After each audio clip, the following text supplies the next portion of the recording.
परात्मानमेकं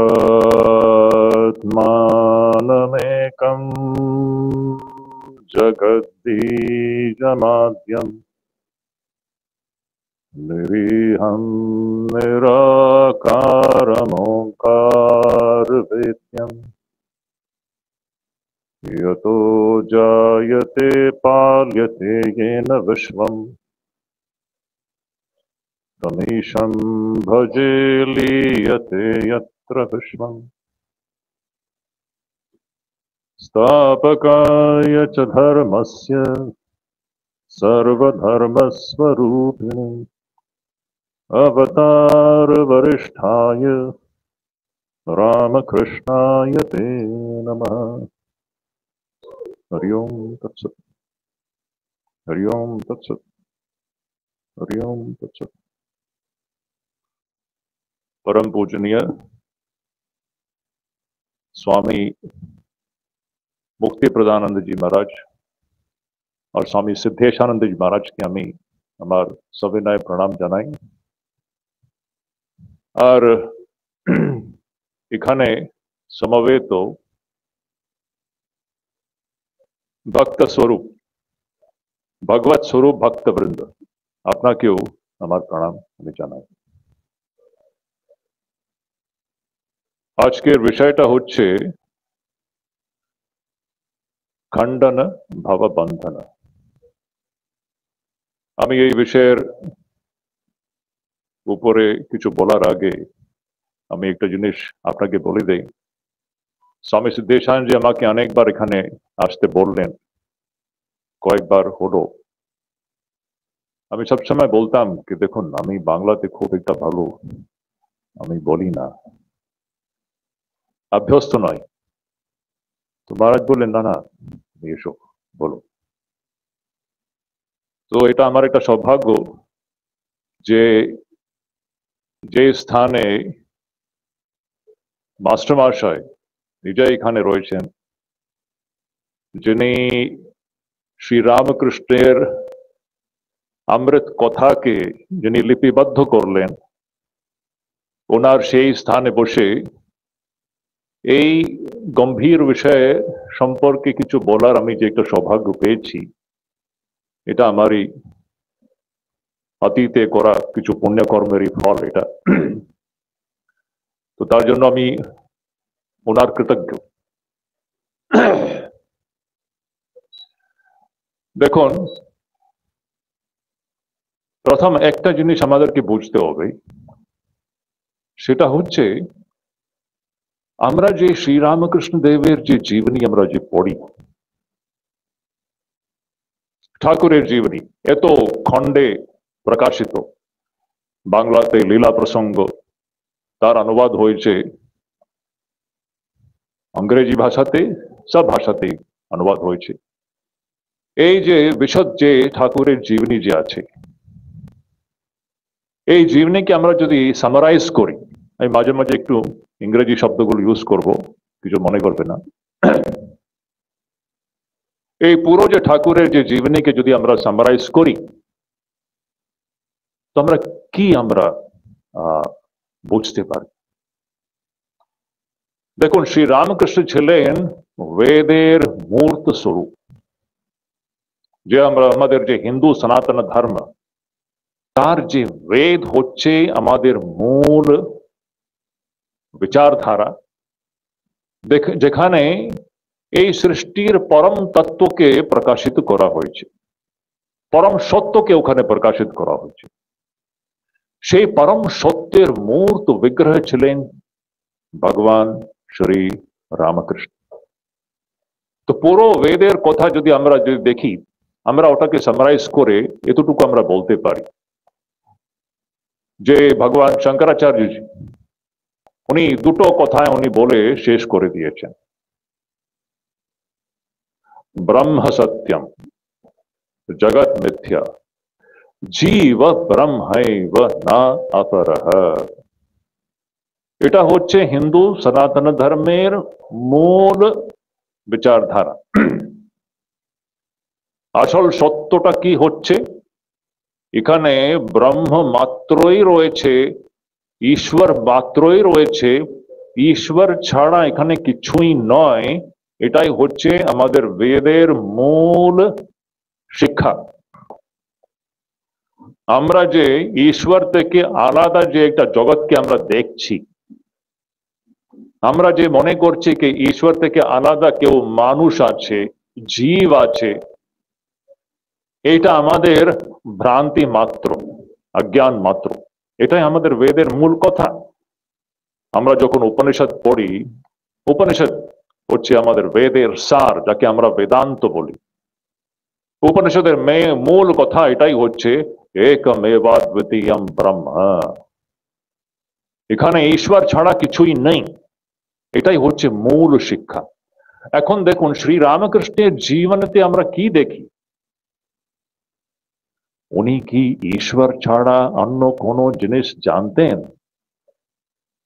ঠাকুরের যে এত বিস্তারিত যে ওনার যে জীবনী আমরা যে পড়ি, কি দেখেন? উনি শুধু ঈশ্বর বোধের মধ্যে একেবারে ডুবে রয়েছেন, আর ঈশ্বর ছাড়া উনি অন্য কোনো জিনিস জানেই না। ঈশ্বর ছাড়া অন্য কোনো জিনিস নয় ওনার জন্য। উনি উপনিষদের বেদের মূর্ত স্বরূপ ছিলেন শ্রী রামকৃষ্ণ।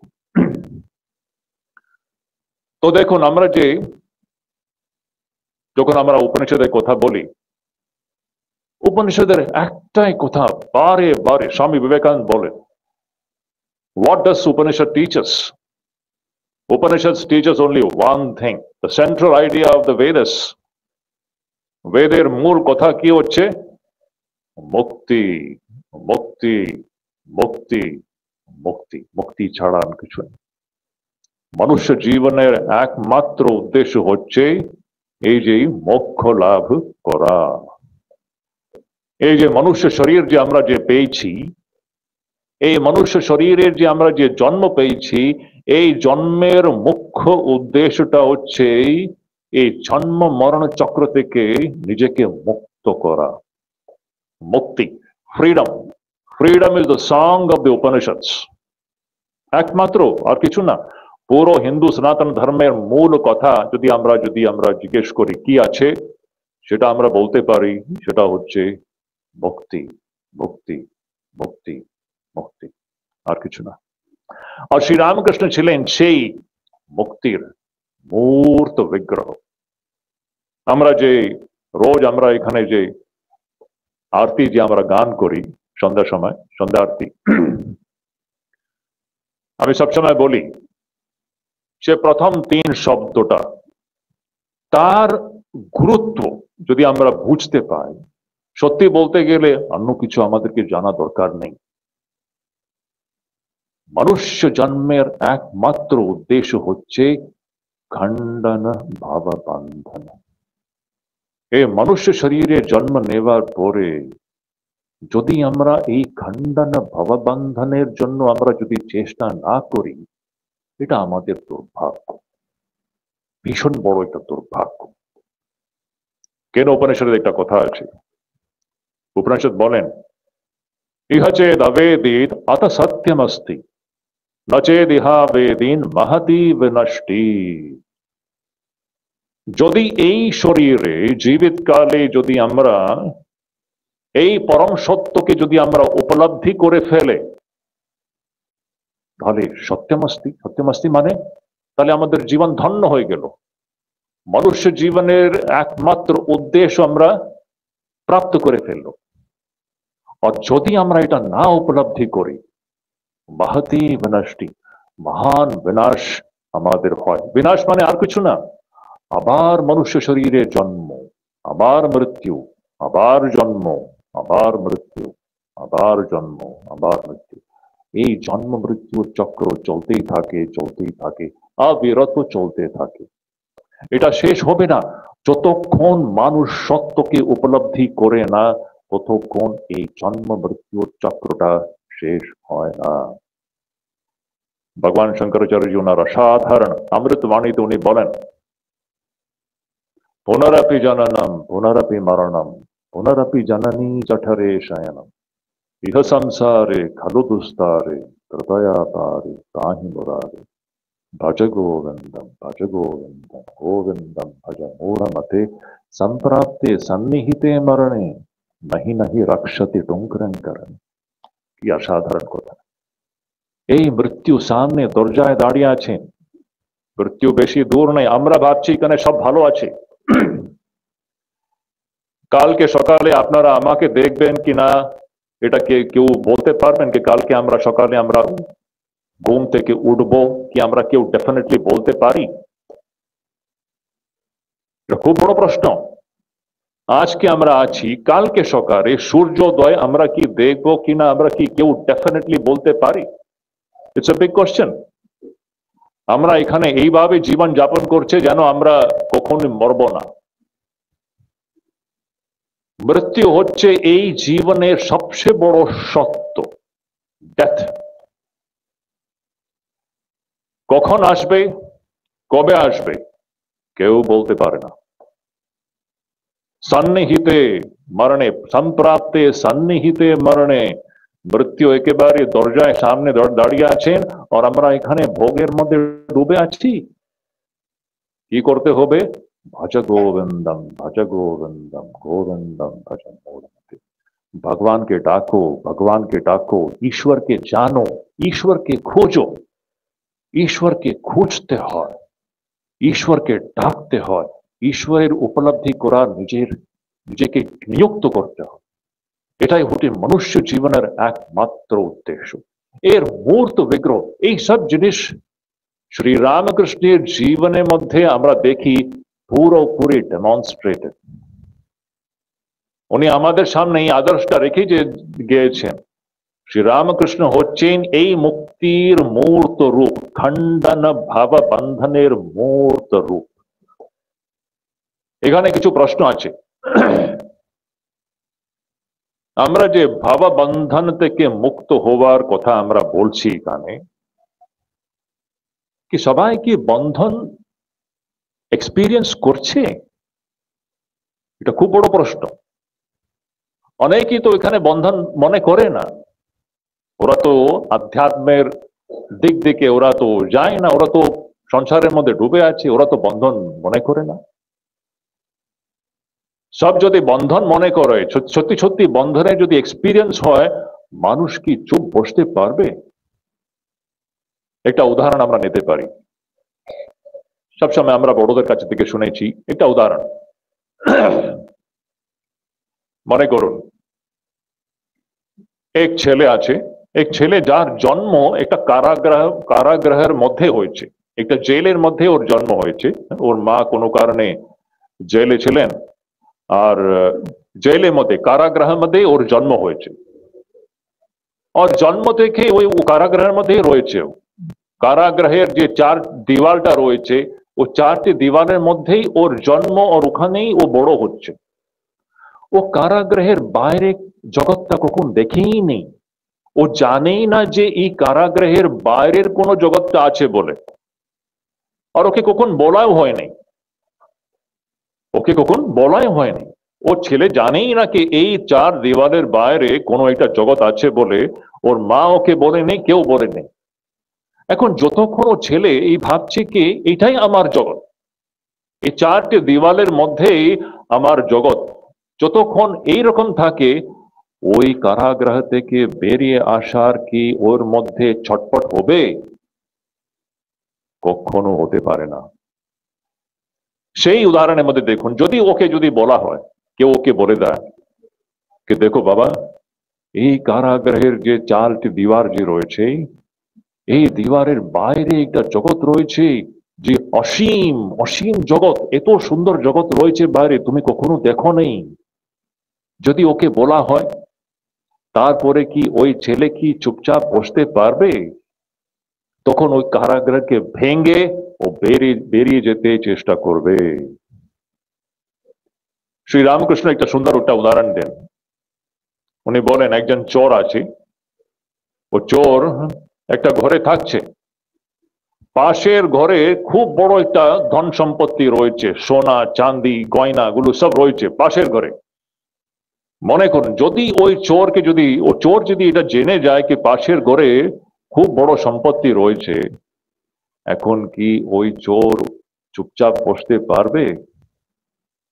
এই রকমই আমাদের জীবনে আমরা দেখি যে আমরা যদি ঠিক ঠিক যদি বন্ধন আমরা যদি উপলব্ধি করি, তাহলে দেখবেন আমরা কেউ চুপচাপ বসতে পারবেন না। It is impossible. আমাদের মধ্যে ঈশ্বরকে পাওয়ার যে ব্যাকুলতা আসবেই আসবে। সবার মধ্যে ঈশ্বরের পাওয়ার ব্যাকুলতা কেন আমরা দেখতে পাচ্ছি না? নাই, ওরাও তো বন্ধন ফিলই করে না। বন্ধন ফিল করা এটাও ঈশ্বরের অনুগ্রহ। এই যে বন্ধন বন্ধন ফিল করে বন্ধন থেকে মুক্ত হওয়ার যে মানুষের যে ইচ্ছে, এটাও ঈশ্বরের অনুগ্রহ। শঙ্করাচার্যের ওনার অসাধারণ ওনার কথায় উনি বলেন, তিনটে জিনিস খুবই দুর্লভ মানুষের জীবনে, তিনটে জিনিস খুবই দুর্লভ। দুর্লভম ত্রয়ময় বৈত দেবানুগ্রহ হেতুকম মনুষ্যত্বম মুমুক্ষুত্বম মহাপুরুষ সংশ্রয়। তিন জিনিস অতি দুর্লভ। কি হচ্ছে তিনটে জিনিস? প্রথমটা হচ্ছে এই যে মনুষ্য শরীরের জন্ম, এটা এত সুলভ পাওয়া যায় না। এই যে মনুষ্য শরীর আমরা যে জন্মগ্রহণ করেছি, এটা খুবই দুর্লভ। তারপরে মুক্তির ইচ্ছে, এই যে বন্ধন খণ্ডন ভাববন্ধনের ইচ্ছে, এই ভাববন্ধনকে খণ্ডিত করার যে ইচ্ছে, তীব্র ইচ্ছে, এই ইচ্ছাও সবাই হয় না। এটা খুব দুর্লভ। একটু আপনি মনে করে দেখুন, এই পৃথিবীতে 8 বিলিয়ন লোকজন রয়েছে। 8 বিলিয়ন, আমাদের আজকে পৃথিবীর পপুলেশন বলতে গেলে 8 বিলিয়ন লোকজন রয়েছে। কতজন মুক্তির জন্য চেষ্টা করছে? আপনি আঙ্গুলের উপরে গুনতে পারবেন, আঙ্গুলের উপরে। খুব কম জন ঈশ্বরকে কে পেতে চায়? ঈশ্বরকে কেউ পেতে চায় না। আমরা নিজেকে ভক্ত মনে করি। দেখুন, কিছু মনে করবে না, সত্য কথাটা বলতে হবে। সত্য সত্য যে সত্য কথাটা বলতেই হবে। আমরা নিজেকে আমরা ভক্ত মনে করি অনেকবার, আমি সবার কথা বলছি না, এক্সেপশন হতেই পারে সব জায়গায়। বেশিরভাগই আমরা ঠাকুরের কাছে গিয়ে আমরা কি চাই? ঠাকুরের কাছে গিয়ে আমরা সংসারের জিনিসটা চাই আমরা, তাই না? আমরা কাকে ভালোবাসছি? এটা খুব বড় একটা প্রশ্ন। আমরা কি ঠাকুরকে ভালোবাসি না সংসারকে ভালোবাসি? খুব বড় প্রশ্ন। আমরা ঠাকুরের কাছে গিয়ে আমরা নিবেদন করি, ঠাকুর আমার এটা ঠিক করে দাও, সেটা ঠিক করে দাও, আমার সংসার যাতে সুখী চলে, আমাদের ছেলে মেয়েদের ভালো হয়, এটা ভালো হয়, সেটা ভালো হয়, এটাই আমরা ঠাকুর কাছে থেকে চাই। এখানে খুব বড় প্রশ্ন, আমরা কি ঈশ্বরকে ভালোবাসছি না সংসারকে ভালোবাসছি? বেশিরভাগই আপনি দেখবেন যে আমরা তো সংসারকেই ভালোবাসি। আমরা ভগবানকে শুধু আমাদের নিজস্ব সংসারের কাজের জন্য আমরা লাগাচ্ছি, আর কিছু না। শ্রীরামকৃষ্ণ খুব সুন্দর করে বলেন, স্বামীর জন্য, স্ত্রীর জন্য, সন্তানের জন্য আমরা ঘটি কোটি কাঁদে, ঈশ্বরের জন্য কে কাঁদে? ঈশ্বরের জন্য কেউ কাঁদে না, কেউ কাঁদে। সব তো সংসারের জন্য তো কাঁদছে। আমাদের ঈশ্বরের সঙ্গে যে সম্পর্ক, সেটাও জগতের জন্য, সংসারের জন্য, ঈশ্বরকে পাওয়ার জন্য নেই। ঈশ্বরকে পাওয়ার যে ব্যাকুলতা, এটা অতি দুর্লভ, যেমন শঙ্করাচার্য বলেন। তো শঙ্করাচার্য বলেন যে এই যে মনুষ্য শরীরের জন্ম, তারপরে ঈশ্বরকে পাওয়ার যে ব্যাকুলতা আমাদের মধ্যে যদি এসে যায়, তারপরে আরেকটা জিনিস আছে, যদি আমাদের জীবনে একটা সদ্গুরু এসে যায়, যে আমাদেরকে পথ দেখিয়ে দেয়, কে দেখো বেটা, তুমি এই রাস্তা দিয়ে যাও, এই রকম তুমি যদি সাধন ভজন করো, তাহলে তুমি ঈশ্বরের লাভ করতে পারবে। এরকম একটা সদ্গুরুর একটা মার্গদর্শন, এরকম সদ্গুরু পাওয়া, এটাও অতি দুর্লভ। এই তিনটা জিনিস আমাদের জীবনের অতি দুর্লভ। যদি আমরা পেয়ে থাকি, যদি আমরা এই তিনটে জিনিস পেয়ে থাকি, শঙ্করাচার্য বলেন যে জেনে নেবেন এটা দেবী মার অশেষ, ঈশ্বরের অশেষ অনুগ্রহ দ্বারাই হয়েছে। ঈশ্বরের অনুগ্রহ ছাড়া এটা সম্ভব নয়। তো আমরা যে খণ্ডন ভাববন্ধনের কথা বলছি, শ্রী রামকৃষ্ণের জীবনে আমরা দেখতে পাই এই যে প্রচন্ড ওনার জীবনের মধ্যে যে ঈশ্বরকে পাওয়ার যে ব্যাকুলতা, উনি হচ্ছে তার মূর্ত রূপ। আমাদের মধ্যে সেই রকম ব্যাকুলতা তো আমরা দেখতে পাই না। আমরা নিজেকে শ্রীরামকৃষ্ণের সঙ্গে তুলনা করারও উচিত নাই, এটা ঠিক নাই।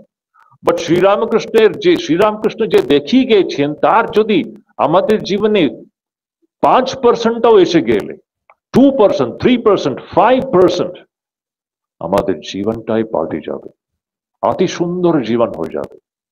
এই যে ভাববন্ধন থেকে, অনাত্ম বন্ধন থেকে নিজেকে মুক্ত করার যে চেষ্টা যদি আমাদের জীবনে যদি আরম্ভ হয়ে যায়, তখন দেখবেন কি সুন্দর আমাদের জীবন হয়ে যেতে পারে। আমরা যাকে বন্ধন বন্ধন বলি, এই বন্ধন কি? যেমন আমি আগেই ওই সেই উদাহরণ দিলাম, শ্রীরামকৃষ্ণ একটা সুন্দর একটা উদাহরণ দিচ্ছেন।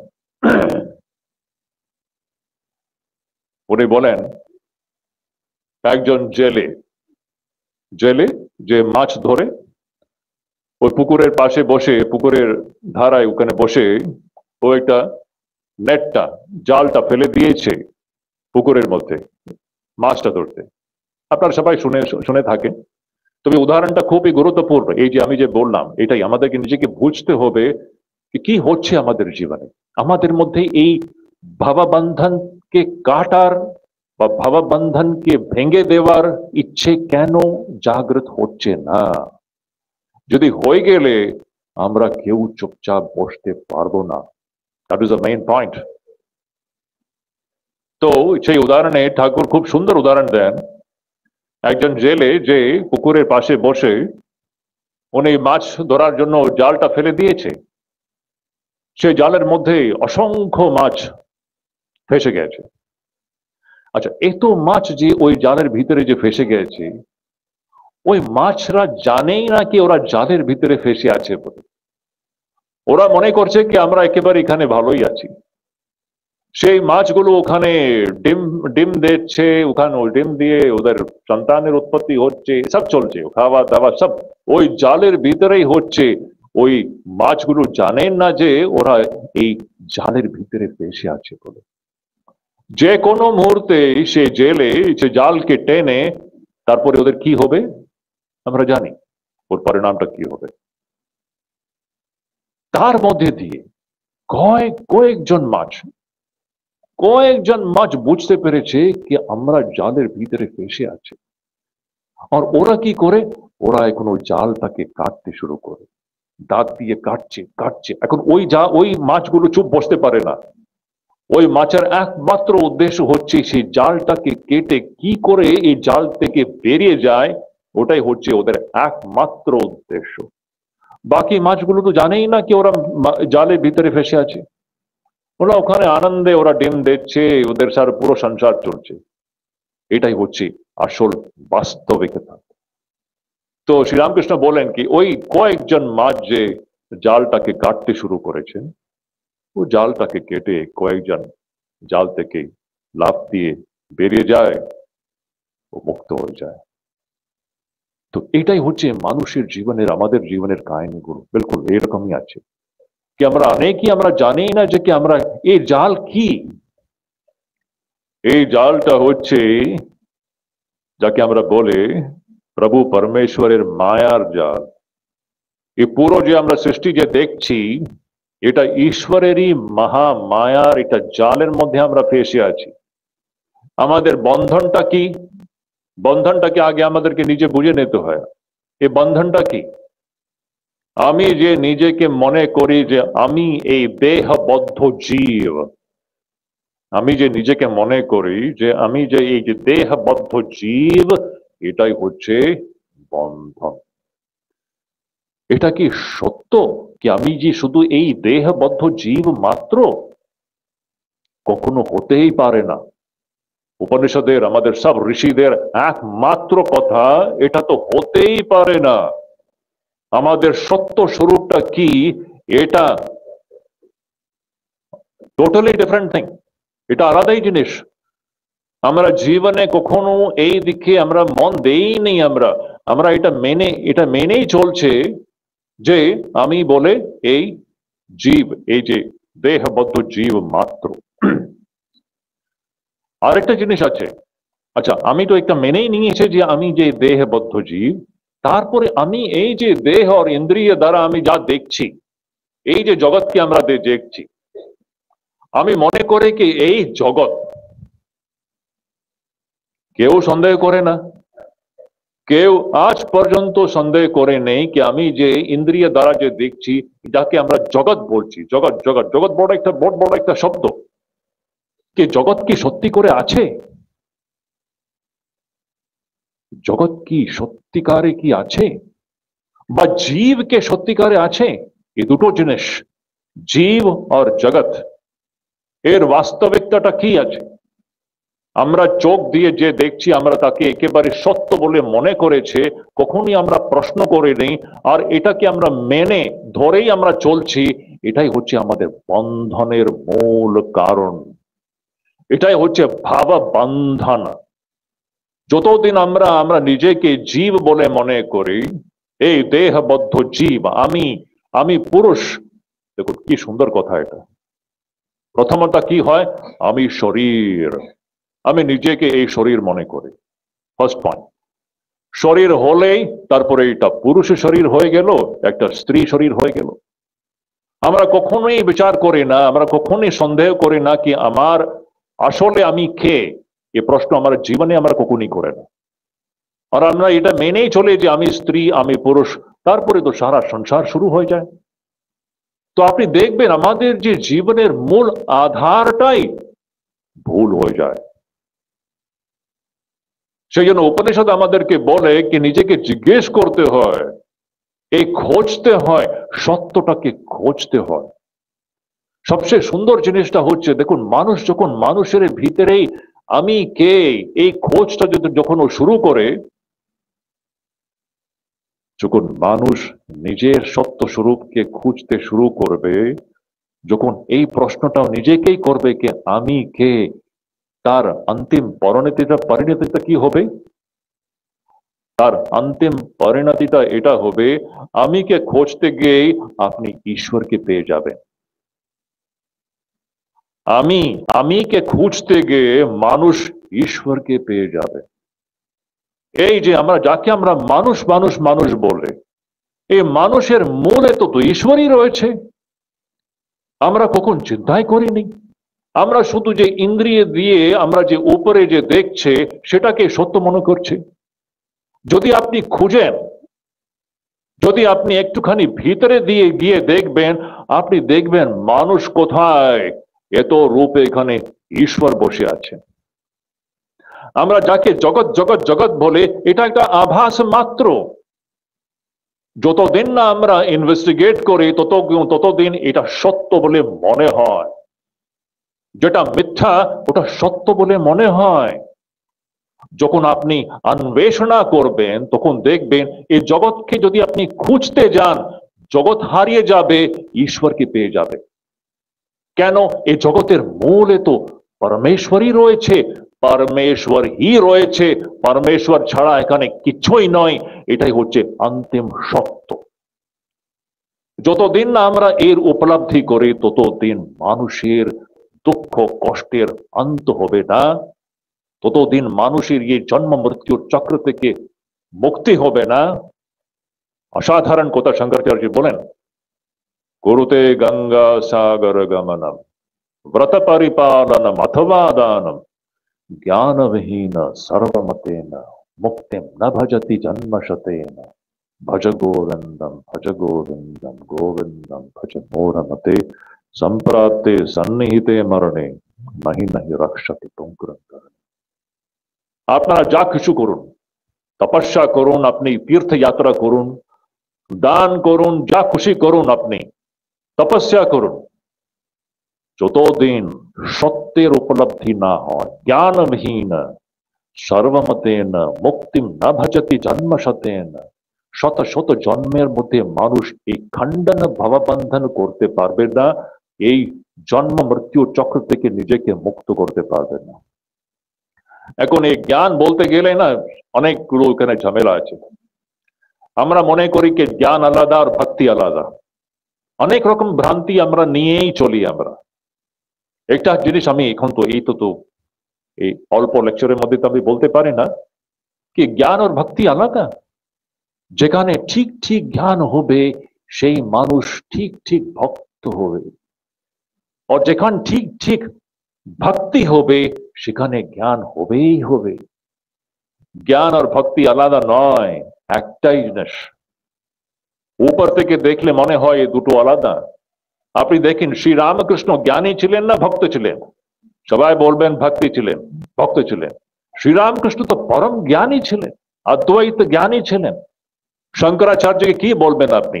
লোকে শঙ্করাচার্যকে এইটাই আমাদের পুরো ইতিহাসের মধ্যে সর্বশ্রেষ্ঠ জ্ঞানী বলা হয়। উনি কি জ্ঞানী ছিলেন? উনি তো পরম ভক্ত ছিলেন। যেখানে পরম জ্ঞান হবে ওখানে পরম ভক্তি হবে। তো এই যে জ্ঞান और ভক্তি ছাড়া মানুষ এই খণ্ডন ভববন্ধনকে প্রাপ্ত করতে পারবে না আমাদের জীবনে। তো এটা আমি বলতে চাই, যখন আমরা মানুষকে খুঁজতে যাবে, মানুষ কোথায়? মানুষের ভিতর দিয়ে ঈশ্বরই বেরিয়ে আসবে।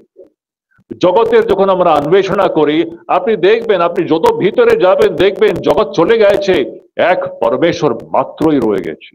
জগৎ কোথায়? আমরা ভ্রান্তিতে জীব আর জগতের কথা বলছি। যখন আমরা অন্বেষণা করব তখন দেখবেন দৃষ্টিটাই পাল্টে যাবে। এই কথায় স্বামীজি কি সুন্দর করে ওনার সখার প্রতি কবিতাতে উনি বলেন কি জীব আর জগৎ আছে। এটা প্রশ্ন আপনার জন্য, এই প্রশ্ন আছে কি জীব আর জগৎ আছে? স্ত্রী পুরুষ জগৎ এই সেই হেনা তেনা সব আছে? বহুরূপে সম্মুখে তোমার, ছাড়িয়ে কোথায় খুঁজিছ ঈশ্বর। এটা হচ্ছে অন্তিম কথা, অন্তিম সত্য, দি আলটিমেট ট্রুথ। আমরা কখনোই ভাবি না এই জিনিসটা। সেই জন্য এই ভাববন্ধনের মধ্যে আমরা ফেসে যাচ্ছি, আমরা একেবারে পিষে পিষে যাচ্ছি, আমরা পুড়িয়ে যাচ্ছি এখানে। মানুষ যতক্ষণ না সত্যকে দেখে এই ঈশ্বরই তো রয়েছে এত রূপে, বহু রূপে, কে রয়েছে আমরা কখনই খুঁজি না। খুঁজলে কি হবে? মানুষকে খুঁজতে গেলে ঈশ্বর পেয়ে যাবে, জগৎকে খুঁজতে গেলে জগৎ হারিয়ে যাবে, আপনি ঈশ্বরকে পেয়ে যাবেন। কেন? মানুষের মূলে রয়েছে ঈশ্বর, জগতের মূলে রয়েছেন ঈশ্বর। এটাই হচ্ছে শ্রী রামকৃষ্ণের মূল সন্দেশ, যেটা হচ্ছে উপনিষদের সন্দেশ, যেটা হচ্ছে বেদের শিক্ষা। বেদের উপনিষদের মূর্ত রূপ ছিলেন শ্রী রামকৃষ্ণ। আধুনিক কালে আমাদেরকে শিখিয়ে দেওয়ার জন্য, আমরা যে একেবারে ভৌতিক জগতের মধ্যে যে ডুবে আছে, আমরা যে মনে করছি এই ভৌতিক জগতই একমাত্র সত্য, আমাদেরকে চোখ খুলে দেওয়ার জন্য শ্রী রামকৃষ্ণের জীবনী রয়েছে। এটাই আমি স্টার্টিং এ বলেছিলাম, পুরো শ্রী রামকৃষ্ণের যত জীবনী এই যে এত খণ্ডে প্রকাশিত হয়েছে, পুরো সে সবকে সামারাইজ যদি করতে গেলে আমরা বলতে পারি একটাই জিনিস যে শঙ্করাচার্য বলে গিয়েছেন, ব্রহ্ম সত্যম জগৎ মিথ্যা, জীব ব্রহ্মৈব জগত ব্রহ্মৈব। জীব আর জগৎ কোথায়? সব ব্রহ্ম পরমেশ্বরই রয়েছে এখানে, ব্রহ্ম পরমেশ্বর ছাড়া কিছুই নাই। শ্রী রামকৃষ্ণ এই কথা, সুন্দর কথা উনি বলেন, ভগবানই একমাত্র বস্তু, বাকি সব অবস্তু। জীব আর জগৎ তো অবস্তু, কোথায় আছে? আপনি জীব আর জগৎকে যদি খুঁজতে যান, আপনি দেখবেন জীব আর জগৎ হারিয়ে যাবেন, আপনি ঈশ্বরকেই, ভগবানকেই পেয়ে যাবেন। এই ভগবানকে খোঁজা, এটাই হচ্ছে ভজ গোবিন্দম ভজ গোবিন্দম গোবিন্দম ভজ মূঢ়।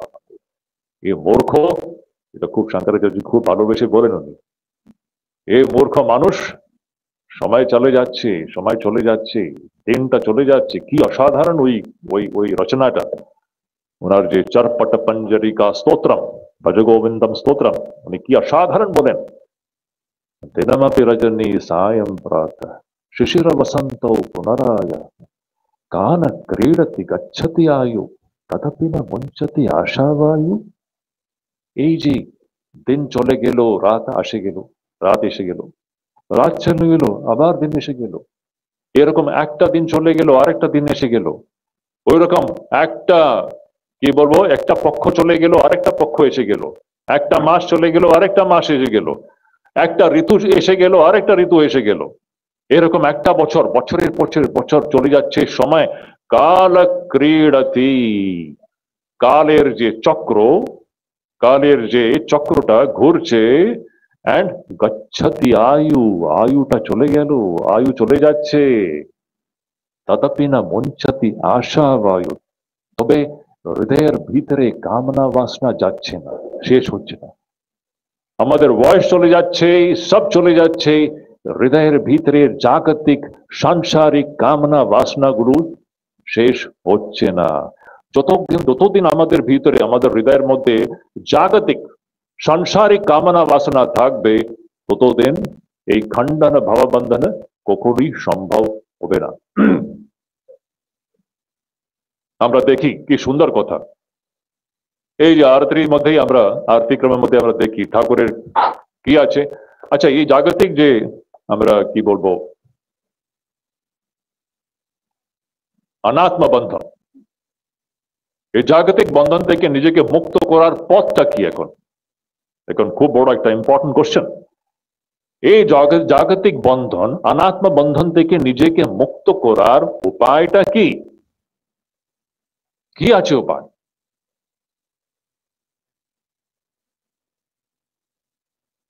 আগে ঠাকুরের ভাষায় আমি বলছি, তারপরে শাস্ত্রের ভাষা। ঠাকুরের ভাষা, ঠাকুর কি আছে? ঠাকুর নূতন কিছুই বলে নেই, সব আমাদের বেদের উপনিষদের কথা, একেবারে খাঁটি কথা। ঠাকুর ওনার নিজের খুবই সিম্পল বাংলা ভাষায় উনি বলে দিয়েছেন। উপায়টা কি?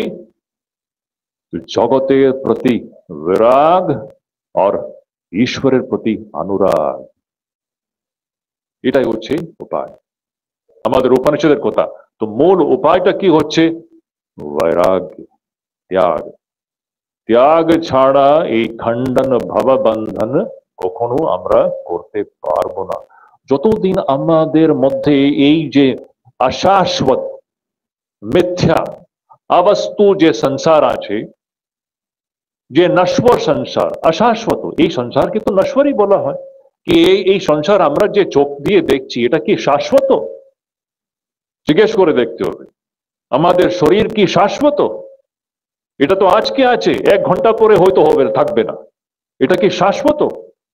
এটা অশাশ্বত, অনিত্য, মিথ্যা অবস্তু। এই যে অবস্তু শরীর, আর যে এই অবস্তু যে জগৎ আমরা যে দেখছি, যতদিন আমাদের মধ্যে এর প্রতি টান থাকবে, যতদিন আমাদের মধ্যে এই শরীরের প্রতি মোহ থাকবে, যতদিন আমাদের মধ্যে এর প্রতি একটা কি বলবো, একটা অন্ধর মতো আমাদের একটা ভালোবাসা থাকবে, ততদিন ঈশ্বরকে আমরা খুঁজে পাবো না। অসম্ভব। এটা দুটো একেবারে আলাদা জিনিস। আমাদেরকে যদি পশ্চিমের দিকে যেতে হয়, তাহলে পূরব থেকে নিজেকে সরিয়ে নিতে হয়। এটা ঠাকুরের কথা। শ্রীরামকৃষ্ণ বলেন, যদি আমাদেরকে পশ্চিমের দিকে যদি যেতে হয়, তাহলে কি করতে হয়? পূরব থেকে নিজেকে সরিয়ে নিতে হয়। যদি এই সংসারের মূলে যে পরমেশ্বর রয়েছে, সেই পরমেশ্বরকে যদি উপলব্ধি করতে হয়, তাহলে এই সংসার থেকে মনটাকে সরিয়ে নিতে হয়। এই মিথ্যা অশাশ্বত সংসারের মধ্যে যতদিন আমাদের মন ডুবে আছে, ততদিন এই সংসারের মূলে যে পরমেশ্বর রয়েছে, সেই পরমেশ্বরের উপলব্ধি কখনোই সম্ভব নয়। যতদিন সংসারের সম্পর্কে আমাদের কামনা বাসনা আছে, ততদিন ঈশ্বরের প্রাপ্তি হতে পারে না। যেখানে রাম থাকবে সেখানে কাম থাকতে পারে না, আর যেখানে কাম হবে সেখানে রাম থাকতে পারে না। আর রামই সত্য, বাকি সব অসত্য, है ना? আমরা যখন কেউ মরে গেলে আমরা কি বলে? রাম নাম সত্য হ্যায়, বাকি সব অসত্য হ্যায়। ইজ ইট না? So beautiful. শুধু মরবার সময় আমরা এটা মনে করি, বাকি সময় তো আমরা ভুলেই যাই। হ্যাঁ, কেউ মরে গেলে তখন আমরা যখন নিয়ে যাই, সবকে নিয়ে যায়, তখন আমরা বলি রাম নাম সত্য হয়, বাকি সব অসত্য হয়। হ্যাঁ, তারপরে ও তো গেলো, শরীর পুড়িয়ে দিল, আবার এসে গেল, জগৎই সত্য হয়ে গেল। এটাই হচ্ছে আমাদের আমাদের কি বলবো, এটা এটা আমাদের জীবনচর্যা এরকমই চলে। তো রাম নাম সত্য হ্যায়, বাকি সব অসত্য হ্যায়, এটা ত্রিকালাতীত সত্য আমাদের উপনিষদের কথা। শ্রী রামকৃষ্ণের জীবনে আমরা কি দেখতে পাই, এটা প্রশ্ন। দেখো, আমরা ঠাকুরের ভক্ত মানে এটা কি? ঠাকুরের ভক্ত মানে শুধু পুজো উচ্চ উপাসনা করার না, ঠাকুরের ভক্ত হওয়া মানে ঠাকুর যে দেখিয়ে দিয়েছেন ওনার জীবনীতে সেই জিনিসগুলো, সেই গুণগুলো আমাদের মধ্যেও আসতে হবে অল্প করে।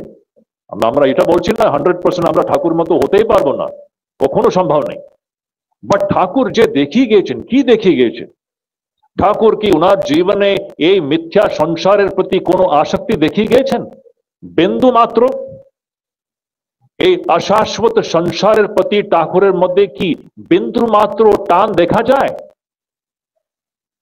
টাকা পয়সার জন্য ঠাকুরের মধ্যে বিন্দু মাত্র টান দেখা যায়?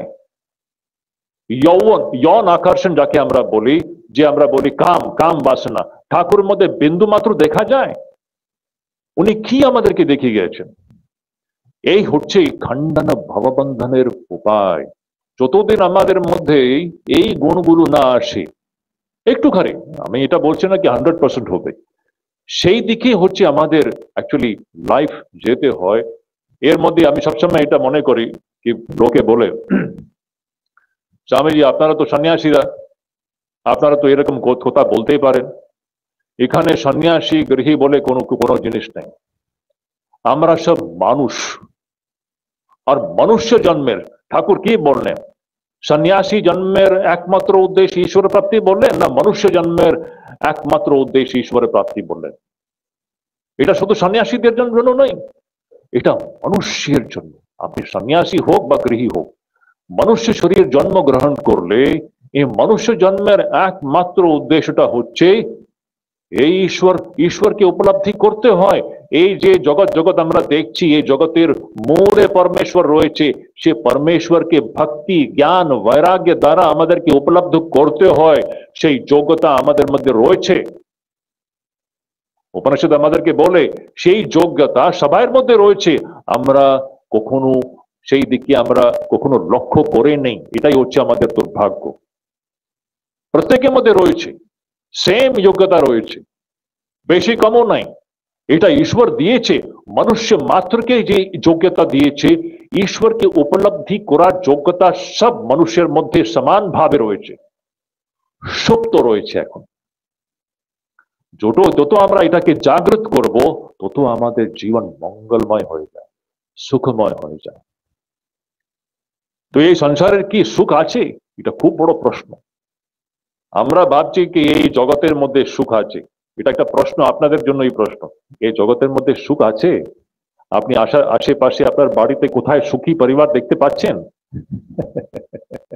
তো সবাই হাত নাড়াচ্ছেন, দেখুন, একেবারে নেই। আপনি খুঁজে পাবেন না এক বিন্দু সুখ এই ইন্দ্রিয় জগতের মধ্যে, খুঁজে পাবেন না, অসম্ভব ব্যাপার, হতেই পাবেন না। যদি এখানে সুখ থাকতো তাহলে ঠাকুর আমাদেরকে এই মার্গটা দেখিয়ে দিতেন না, ত্যাগের পথটা উনি দেখিয়ে দিতেন না। ভগবান কৃষ্ণ পুরো ভগবত গীতাতে কি বলছেন? একটাই কথা, গীতা মানে কি? ত্যাগ, ত্যাগ, ত্যাগ, ত্যাগ ছাড়া কিছু নেই। এই ত্যাগ ছাড়া মানুষ কখনোই ঈশ্বরের উপলব্ধি করতে পারবে না, অসম্ভব। শঙ্করাচার্যের পুরো গ্রন্থ অমৃতবাণী অসাধারণ, কি একমাত্র ত্যাগ বৈরাগ্য ছাড়া। ওখানে সন্ন্যাসী গৃহী বলে কিছুই নেই। মানুষ, আমরা যে এই যে মনুষ্য শরীরে যে আমরা জন্ম গ্রহণ করেছি, এই মনুষ্য শরীরের একমাত্র উদ্দেশ্য হচ্ছে এই সত্যকে উপলব্ধি করা, আর তার যোগ্যতা আমাদের সবার মধ্যে রয়েছে, আমরা ভুলে গেছি। এটাকে মনে করে দেওয়ার জন্যই শ্রীরামকৃষ্ণ এসেছেন। আর শ্রীরামকৃষ্ণ আর মা দুইজনের জীবনটা দেখুন, কি অসাধারণ জীবন।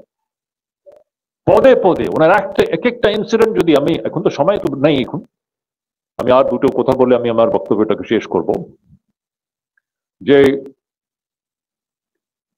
এই যে আমরা যে বলি যে ত্যাগ বৈরাগ্য, সে আরতিতে কি বলা হয়েছে? স্বামীজির রচনা এটা, এই আরতিটা, খণ্ডন ভব বন্ধন। ও পুরো আরতিটা অ্যাকচুয়ালি বলতে গেলে কিসের ডিসক্রিপশন? পরমাত্মার ডিসক্রিপশন আছে ওখানে। আরতি যে পুরো ডিসক্রিপশনটা যে রয়েছে, এটা আমাদের আত্মার ডিসক্রিপশন আছে, ঈশ্বরের ডিসক্রিপশন আছে, আর কিছু না। এই ঈশ্বরের উপলব্ধি খণ্ডন ভববন্ধন হবে কি করে? वंचन काम कांचन अति निंदित इंद्रिय राग, এটা হচ্ছে উপায়। वंचन काम कांचन अति निंदित इंद्रिय राग, इंद्रिय রাগের প্রতি অতি নিন্দার ভাব যতদিন আমার মধ্যে না আসে ততদিন মানুষ সত্যকে জানতে পারবে না।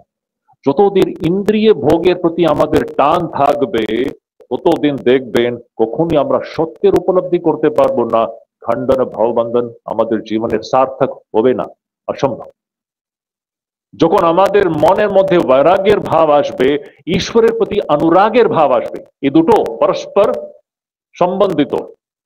জগতের প্রতি বিরাগ আর ঈশ্বরের প্রতি অনুরাগ, এই দুটো যখন আমাদের জীবনে আসবে তখন দেখবেন কি হবে, কি সুন্দর। ওই আরতিতেই বলা হচ্ছে প্রভু প্রভু মন বাক্য মনাতীত মন বচনৈকাধার, তাই না? এই প্রভু যে আছে ও কি আছে?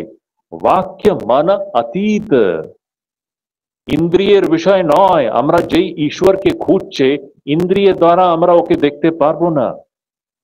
বাক্য মন অতীত, আমাদের মন বাণী ইন্দ্রিয়ের অতীতের কথা, আমাদের মূলের কথা, ওখানে যদি পৌঁছতে হয় ত্যাগ বৈরাগ্য ছাড়া কখনো সম্ভব হবে না। তো এই আর্তরিকমের মধ্যে দেখবেন পুরো আমাদের লক্ষ্যটা হচ্ছে খণ্ডন ভববন্ধন, আর ওখানে পৌঁছনের যে উপায়টা হচ্ছে ঈশ্বরের প্রতি অনুরাগ আর জগতের প্রতি বিরাগ। যখন আমরা এটাকে আমরা জীবনে আমরা প্র্যাকটিস করব তখন দেখবেন খুব সুন্দর করে আমাদের জীবনটাই পাল্টে যায়। তখন আমরা সত্যি বলতে গেলে তখন আমরা আসল সুখটা কি, বাইরে শরীরে ইন্দ্রিয়ের মধ্যে কোথাও সুখ নাই। আসল সুখটা হচ্ছে আমাদের ভিতরেই রয়েছে, আমাদের মূলে রয়েছে। পরমেশ্বরের মাত্র সুখ, পরমেশ্বর মানে সচ্চিদ আনন্দ, যেটা হচ্ছে আমাদের সত্য স্বরূপ। যত বৈরাগ্য দ্বারা আর ভক্তি দ্বারা জ্ঞান দ্বারা আমরা সেই আত্মার উপলব্ধি করব, পরমেশ্বরের উপলব্ধি করব, তত আপনি দেখবেন আপনার জীবনটা একেবারে আনন্দময় হয়ে যাবে, একেবারে সুন্দর হয়ে যাবে। তো এরকম ঘটনা তো অনেক আছে, আমি এটা বলে বক্তব্যটাকে এখানে শেষ করব। আমি আরেকবার পুনরায় স্বামী সিদ্ধেশানন্দজিকে খুবই আমি আমার ধন্যবাদ জ্ঞাপন করছি। উনি আমাকে এখানে এসে আমার এই প্রথমবার কথামৃত ভবনে একটা কিছু বলতে আমার একটা সুযোগ পেয়েছি, এটা আমারই সৌভাগ্য। খুব ভালো লাগছে এখানে আপনাদের সবাইকে। হ্যাঁ, ভগবানের কাছে এটাই প্রার্থনা করি যে